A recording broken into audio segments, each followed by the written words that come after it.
Good morning, students. I am Komal Sejwani from Amarchand Singhvi International School. We are going to continue our discussion of the chapter Polymers. The topic to be discussed in this video is preparation of some important condensation polymers. Some important condensation polymers are polyamides, which are nylon 6 and nylon 6,6. Polyesters like terylene and glyptal.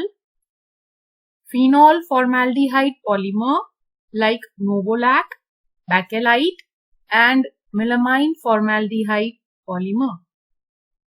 Let's begin with polyamides. These polymers possessing amide linkages are important examples of synthetic fibers and are termed as nylons. Their general method of preparation consists of condensation polymerization of diamines with dicarboxylic acids and also of amino acids and their lactams. Let's come to preparation of nylons.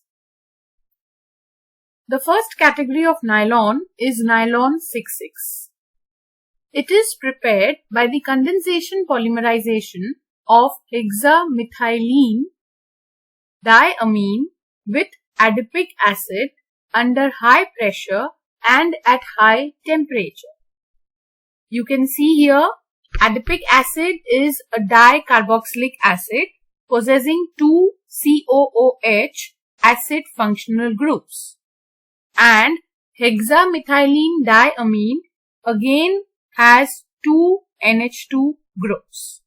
So these two monomers undergo polymerization at a temperature of 553 Kelvin and high pressure to form nylon 6,6.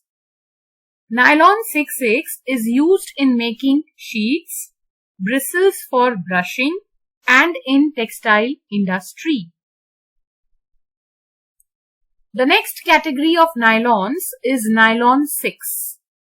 It is obtained by heating caprolactam with water at a high temperature of 533 to 543 Kelvin. Caprolactam has a heptagonal structure. This, when heated with water at a high temperature, forms nylon 6.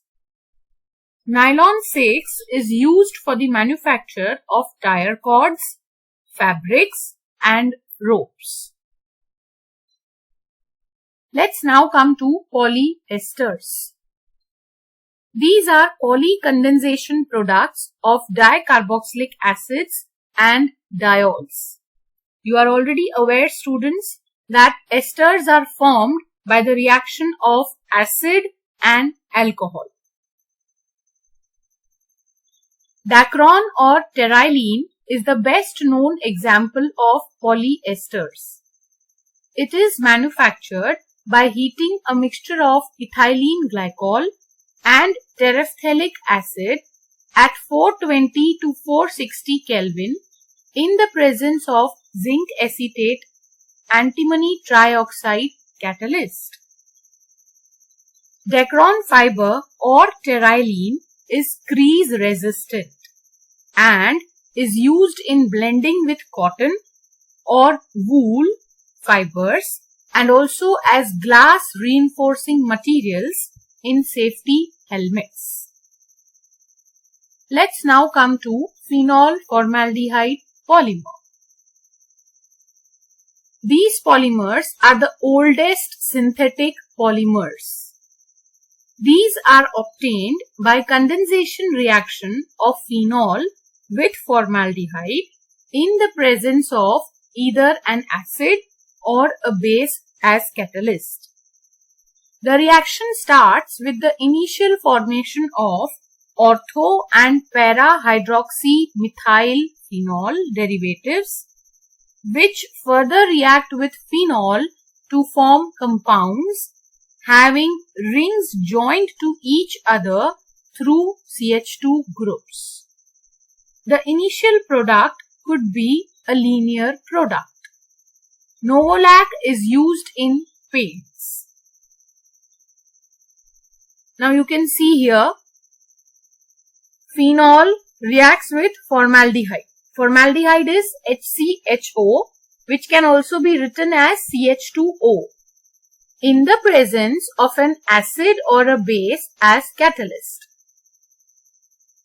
And the reaction proceeds further to form a linear product, Novolac, which is used in paints. Let's talk about preparation of bakelite. Novolac on heating with formaldehyde undergoes cross-linking to form an infusible solid mass called bakelite. Bakelite is used for making combs, phonograph records, electrical switches, and handles of various utensils like cookers, etc. You can see the structure of bakelite is cross-linked, whereas Novolac was straight chain structure. Let's talk about the preparation of melamine formaldehyde polymer. This polymer is formed by the condensation polymerization of melamine and formaldehyde. So, melamine and formaldehyde are the two reactants here. Both react to form a resin intermediate, which then undergoes polymerization to give us the melamine formaldehyde polymer. Now we'll discuss copolymerization. It is a polymerization reaction in which a mixture of more than one type of monomeric species is allowed to polymerize and form a copolymer. The copolymer can be made not only by chain growth polymerization but also by step growth polymerization. For example, a mixture of styrene and 1,3-butadiene forms a copolymer which is named as butadiene styrene, also called as BUNA-S. Look here, this is 1,3-butadiene which combines with styrene to form the butadiene styrene copolymer, also known as BUNA-S. Copolymers have properties quite different from their homopolymers. For example, butadiene styrene copolymer is quite tough and is a good substitute for natural rubber. It is used for the manufacturing of auto tires, floor tiles, footwear components, cable insulation, etc. That's all we had to discuss in this video. Thank you.